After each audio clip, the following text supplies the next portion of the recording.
পৃথিবীতে শ্রেষ্ঠতম প্রতিশোধ হলো চুপ থাকা। যে বা যারা তোমায় দিনরাত কথায় কথায় ছোট করে চলেছে অনবরত, তোমার ভালোবাসাকে বারবার হাসির খোরাক বানিয়ে অন্যদের আনন্দ দিচ্ছে নিজেকে মহান বানানোর জন্য, তোমার একটু মজা করে হেসে বলা কথাগুলোও যেখানে সামনে থাকা মানুষটির কাছে বিরক্তের কারণ হয়ে উঠছে, সেই সমস্ত জায়গা থেকে নিজেকে সরিয়ে নিয়ে আসতে হয়।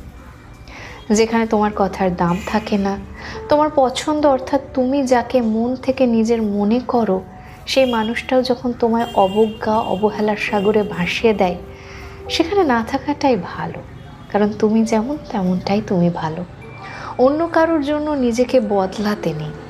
আর যে বা যারা তোমার উপস্থিতিতে অস্বস্তি বোধ করে, তাহলে সেখানে নীরব থেকে আস্তে আস্তে দূরে সরে আসাটাই বেশি ভালো। কারণ কারোর সাথে তর্কে জড়ানোর থেকে নিজেকে চুপ রাখাটা